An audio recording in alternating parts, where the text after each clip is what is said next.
Hi, my name is Balaparanj, and in this screencast, I will show you how to work with nested resources in Rails2.0. So let's get started. I'll create a new project called uh, Tracker. It's going to be a project where resources will be projects, and you will be able to uh, do CRUD on projects and iterations.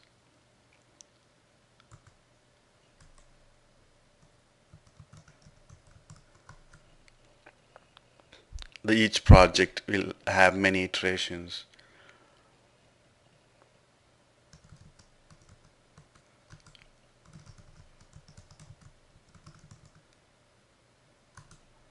We'll create the tracker underscore development.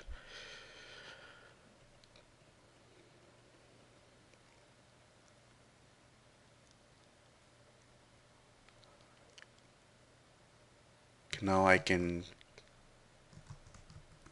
create the scaffold for the project. It will have name and description.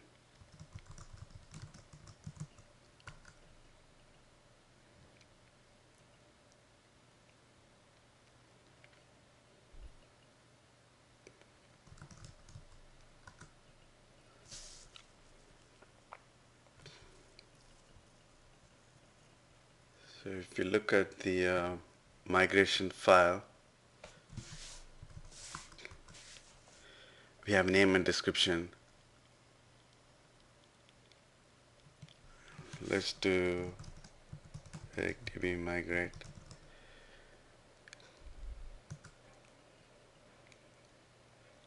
This will create the projects table.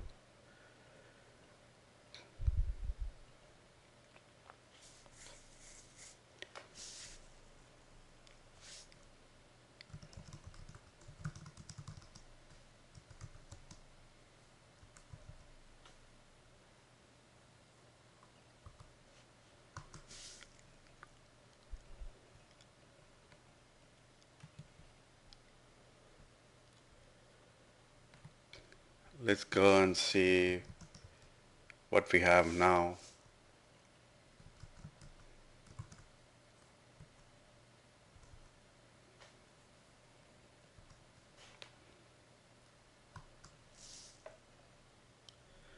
Okay, let's get rid of the public index.html.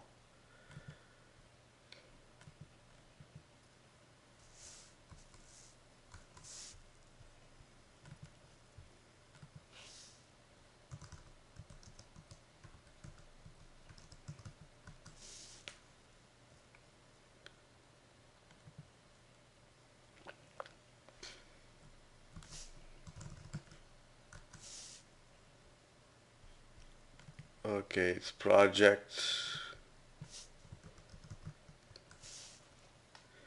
And let's create a couple of projects.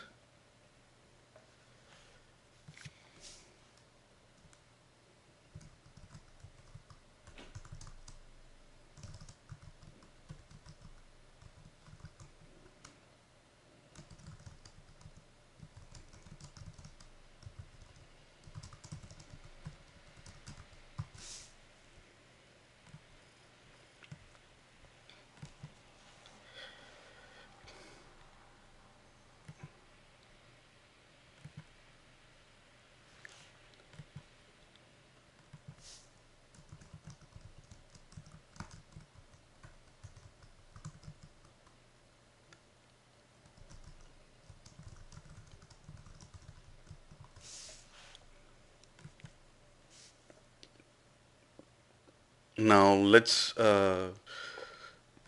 we have two projects here.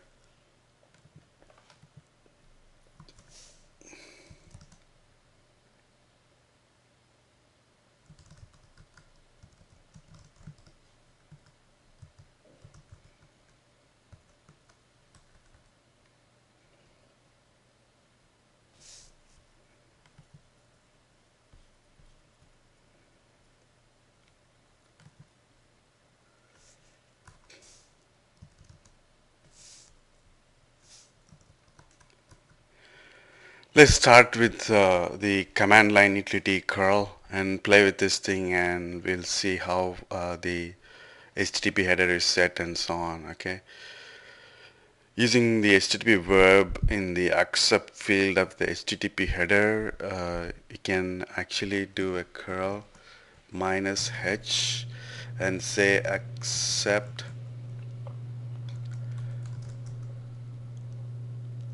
application.xml application/xml -i -x, and then say get is the command for the URL http localhost port number is 3008 slash projects slash 1. See what happened now. The curl command requests the project resource 1 in XML format.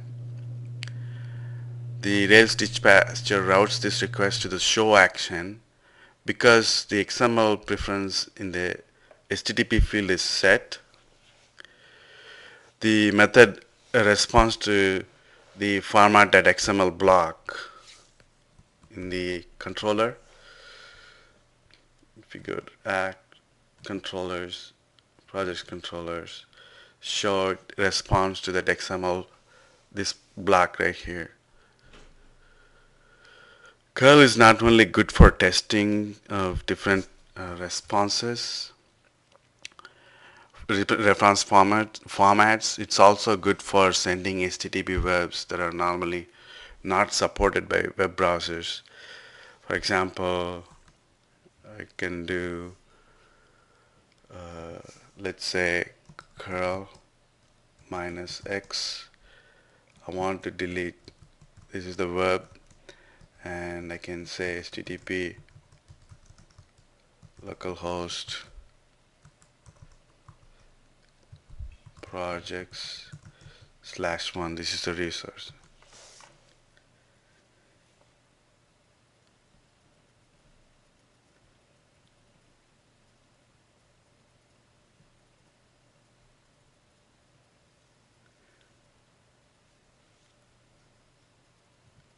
Looks like it threw an exception for delete, exception control exception card.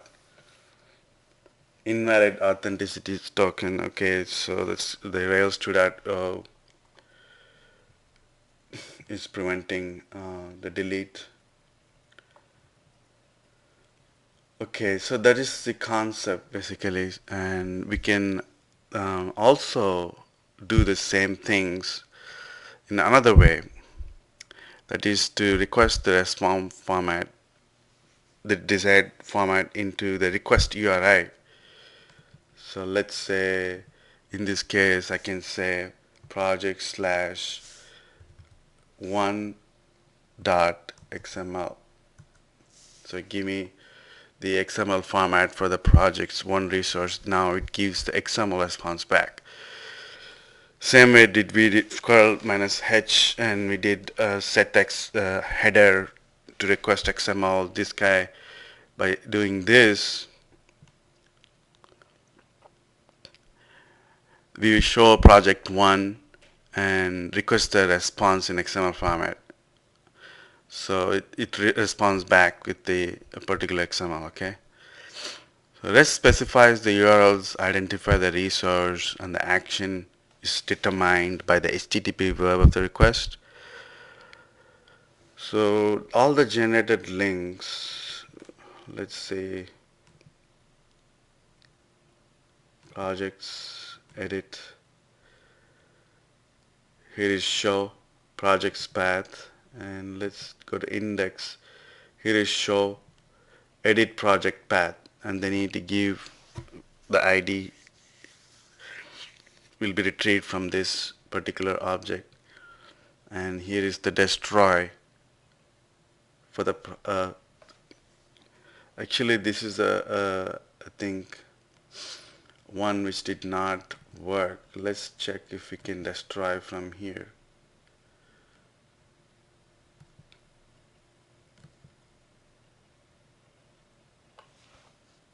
Okay, we can delete from here, so which means we are doing the right thing. If it's nested, we need to change the generated views. Okay, nested resources where we have like parent-child relationship. You cannot refer the child by itself. It has to be in the context of the parent. So in Rails, the models will have this one-to-many relationship. In this case, we have projects and iterations. Nested REST controllers are still responsible for the manipulation of a single model type, but in the case of child controller, they also read the model of the parent resource. We'll see that any action when we create this resource for iteration. Let's create script generate.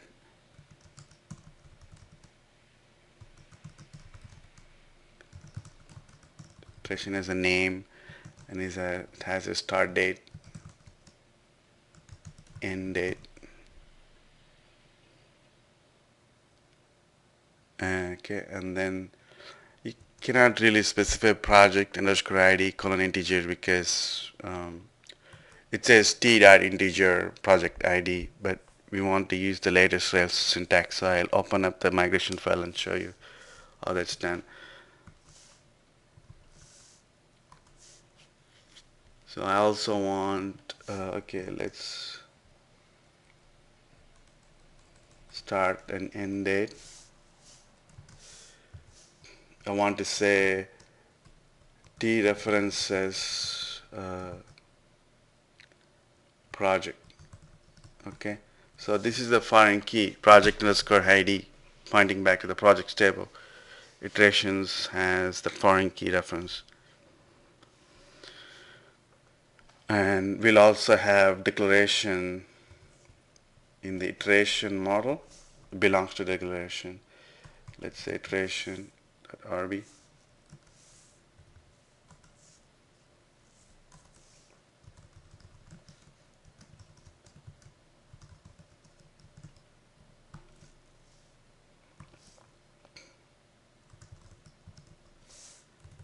The project has many iterations. And also now we have a nested resource. We'll modify the generated scaffold doesn't know anything about nested resources. So we need to get rid of this. We say has many iterations. Let's get rid of this.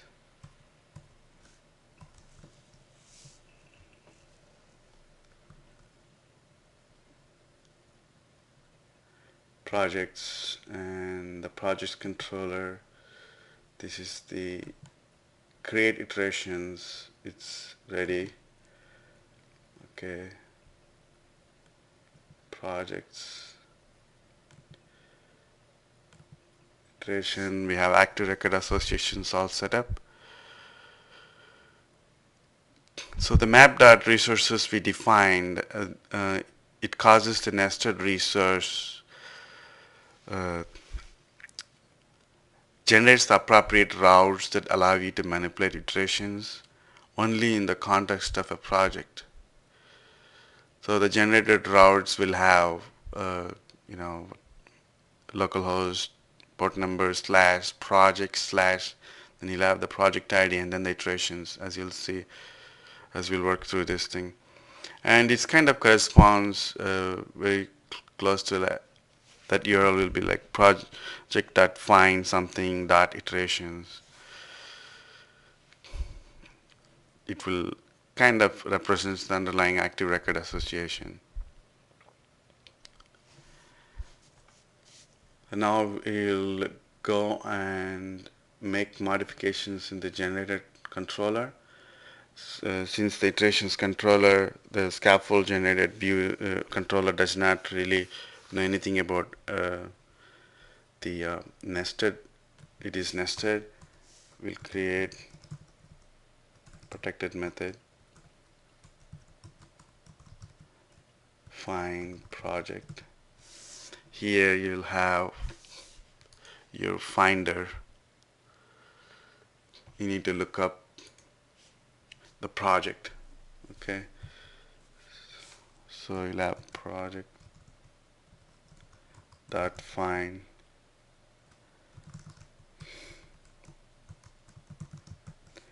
ID is the project, the foreign key. Else will automatically shove the thing in there into the params hash, and we look it up here. And the index, we have to say project, and we have to call that method,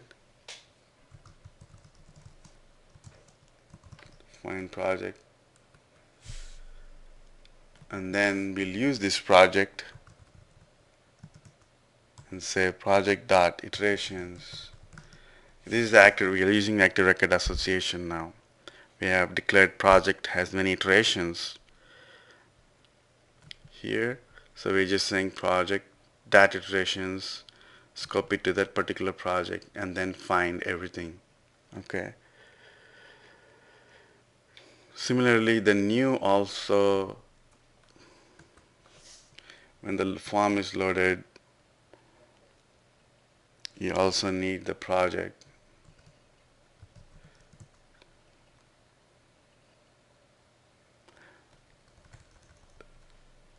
We'll fix it later. We will do a create, where we do, when we create, we can do iteration dot project. This is using the active record declaration we had made earlier, find project. Okay, so we have iteration model, it says belongs to project.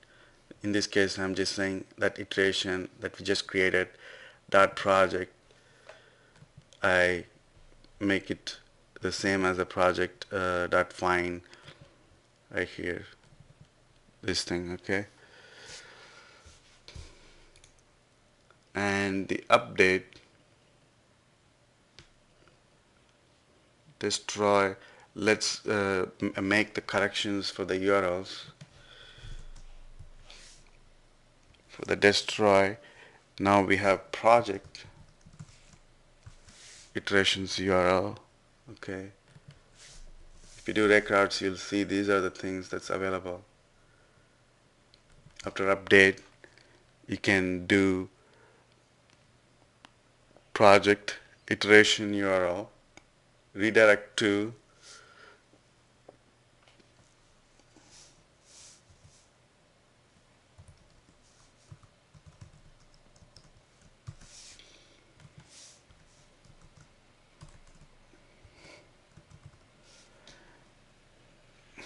and you also need to say give two parameters.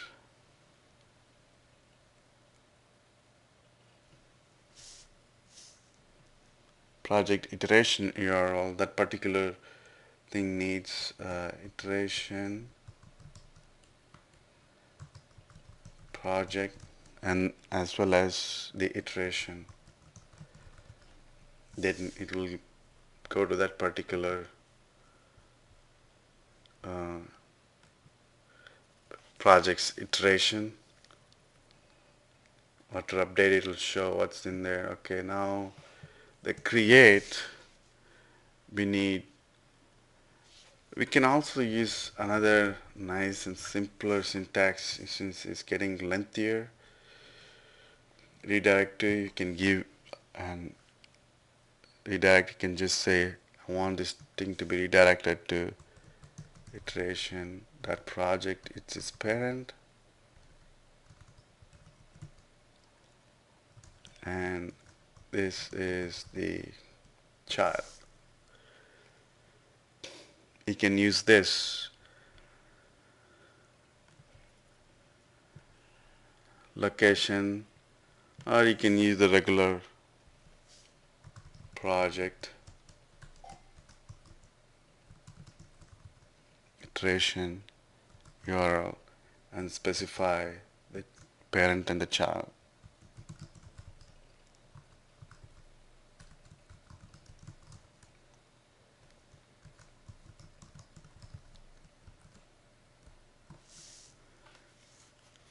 Okay.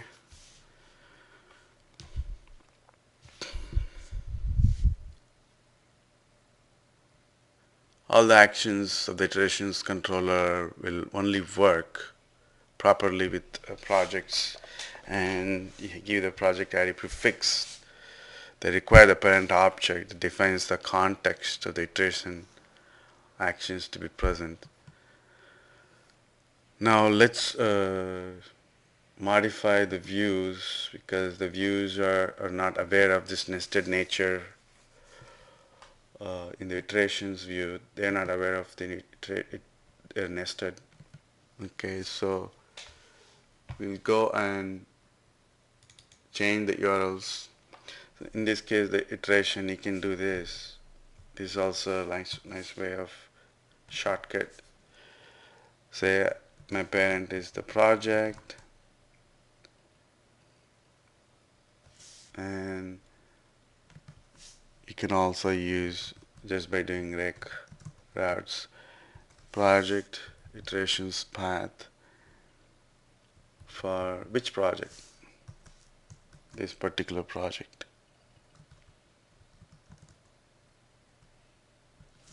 So edit is loaded when the edit action happens. So we also, as you saw, we need that value for the edit. The project also is needed. Okay.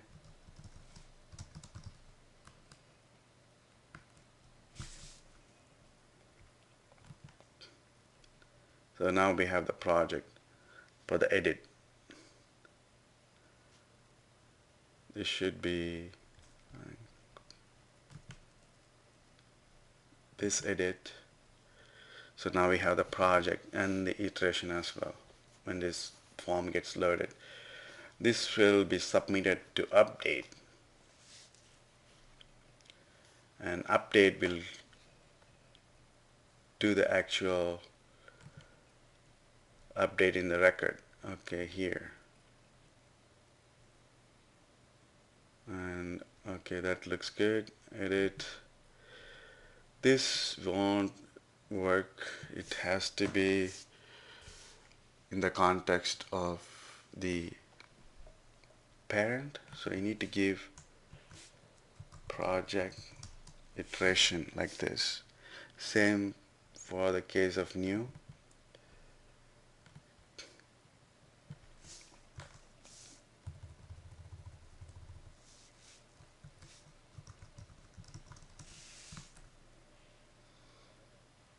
You can refactor this thing into partial, and I've already gone through that in previous screencasts, so I won't be wasting your time this time. Let's go ahead and change the path helper method. This new will have project iterations path. Okay.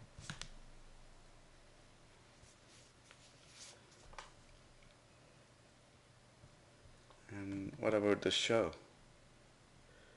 You have to say edit project iteration path. It's getting long.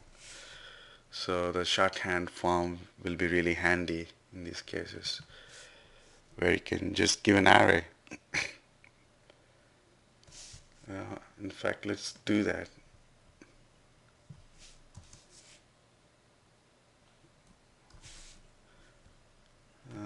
Maybe later. Let's get this working. Project, and then iteration. Back will be project iterations path.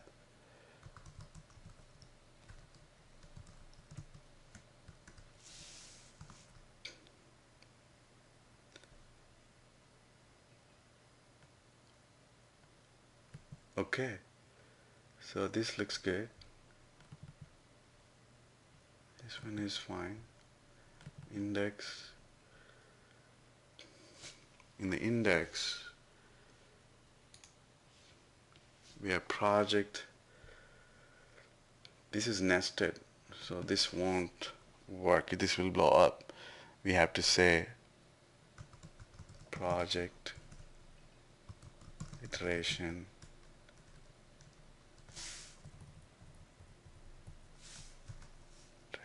path and then specify the parent is this, child is this.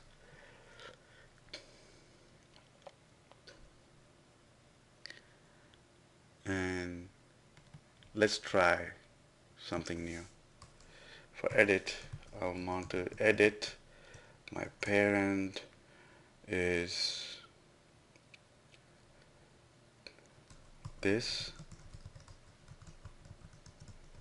and my child is iteration.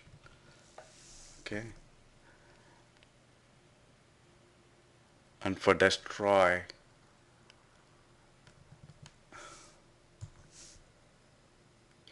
I'll do this. Iteration dot project is the parent, iteration is the child, and the method delete is what is going to route that thing to destroy. Okay. New iteration project should be now new project iteration path. So I think all views are now using the nested path methods. Controllers is also ready. Let's go ahead and see if we can create a new iteration slash one iterations. Couldn't find project with ID equals 1. Okay, we deleted it. Okay, we need to do a migration because we don't have iterations table yet.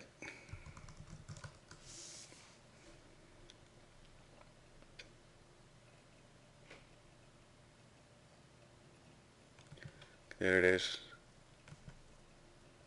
Okay, let's create a new iteration for the second project. Okay, new and new. Since we didn't initialize, it bombs out here. So what you need is you need to specify the project. You need the context. So just to make this thing clear, see, now we can go ahead and try. Okay, train developers due in, let's say, 4 days.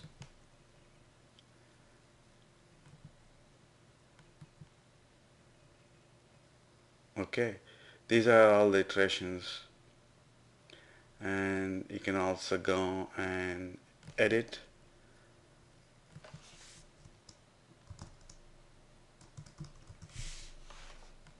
So you can update. That works. Update works. And let's see, show should also work. That works. And let's see, destroy.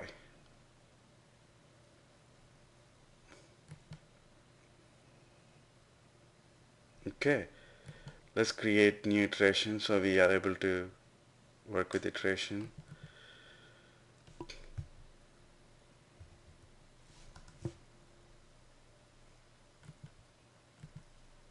Create,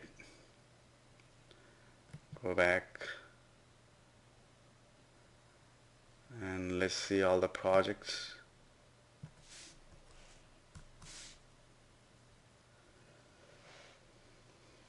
Train developers how to use the tools. Train developers on Rails.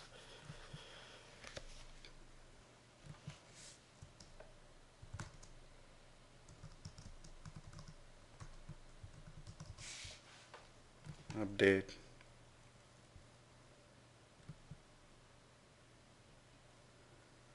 So I'm able to do all this.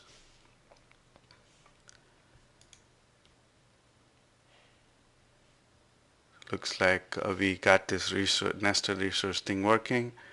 We're able to do update on the parent. Can do edit, update, destroy. As we saw, the previous project one was deleted. And we can do the same for the child also. We can do show, edit, destroy, and all the good stuff. CRUD operations on the resources.